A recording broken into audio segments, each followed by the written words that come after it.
Tirupati MP YSR Congress party MP doctor Maddila గురుమూర్తి.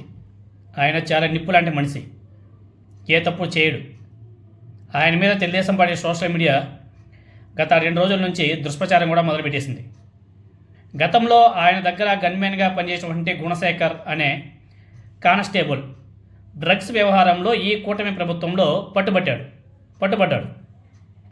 ఈ కూటమి ప్రభుత్వంలోనే పట్టుబడ్డాడు డ్రగ్స్ వ్యవహారం. అయితే సదర్ కానిస్టేబుల్ తిరుపతి ఎంపీకి గన్మెన్ అని దాన్ని ఆయనకు ముడిపెట్టి తప్పుడు ప్రచారం కూడా చేయడం మొదలుపెట్టేసింది కూటమి ప్రభుత్వం, తెలుగుదేశం పార్టీ సోషల్ మీడియా, వాళ్ళ అనుబంధ సంస్థలు. తిరుపతి పార్లమెంటు పరిధిలోని 7 అసెంబ్లీ నియోజకవర్గాల్లో కూటమి అభ్యర్థులే గెలిచిన ఎంపీగా డాక్టర్ గురుమూర్తి గారు విజయం సాధించి అందరినీ కూడా ఆశ్చర్యపరిచాడు. అతి సాధారణ కుటుంబానికి చెందినటువంటి డాక్టర్ గురుమూర్తి తనకు ప్రజలు ఇచ్చినటువంటి అధికారాన్ని వాళ్ళ సమస్యల పరిష్కారం కోసం తప్పితే వ్యక్తిగత ప్రయోజనాల కోసం ఎప్పుడు కూడా ఆయన పనిచేయలే, దుర్వినియోగం చేయరని చెప్పేసి కూటమికి చెందినటువంటి నాయకులు చాలామంది మాట్లాడడం కూడా జరిగింది, వాళ్ళకందరూ కూడా తెలుసు.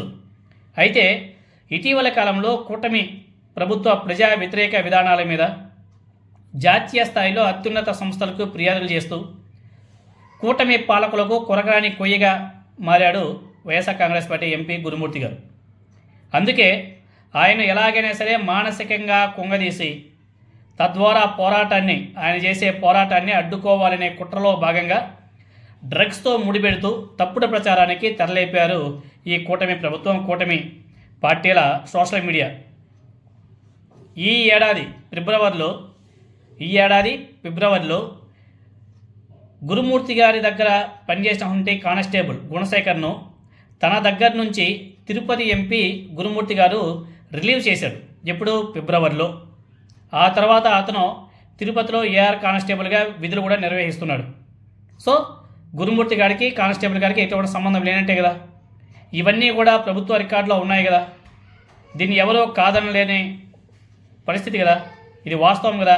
అయితే గతంలో తిరుపతి ఎంపీ దగ్గర గన్మ్యాన్గా పనిచేసినప్పటి ఫోటోలు, వీడియోసు సోషల్ మీడియాలో వైరల్ చేస్తూ గురుమూర్తి గారిని బద్నాం చేయాలనే కుట్రలకు తెరలేపడం దిగజారిన రాజకీయ వ్యవస్థకు ప్రతిబింబిస్తుంది ఈ కూటమి నాయకులు, అదే కూటమి social media.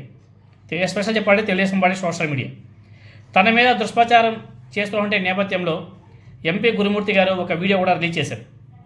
Telugu Desam party social media ఎలా పనిచేస్తుందంటే బట్ట కాల్చి మీద వేస్తే అవతలి వాళ్ళు కడుక్కుంటారులే అనే రీతిలో వ్యవహరిస్తుంది.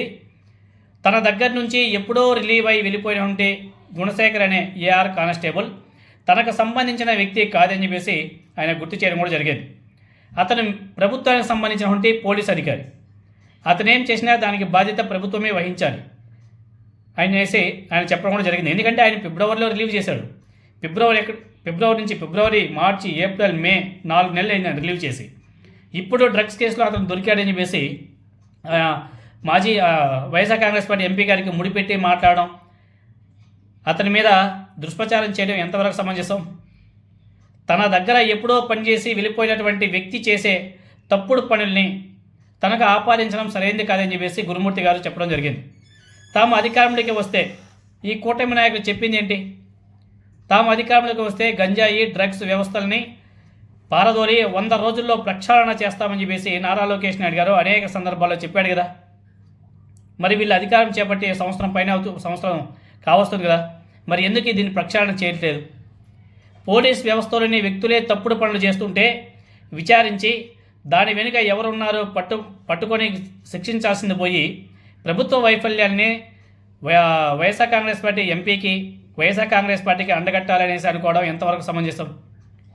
అదేవిధంగా గురుమూర్తి గారి మీద వచ్చినటువంటి ఆరోపణల మీద నిజాలు నిగ్గు తేల్చేందుకు ప్రధానమంత్రి మోదీ గారికి, అదేవిధంగా హోంశాఖ మంత్రి అమిత్ షాతో పాటు అన్ని వ్యవస్థలకు లేఖ కూడా రాస్తానని చెప్పేసి ఆయన చెప్పడం జరిగింది. దీని మీద బహిరంగ చర్చకు కూడా తాను సిద్ధమని చెప్పేసి సవాల్ కూడా విసిరాడు.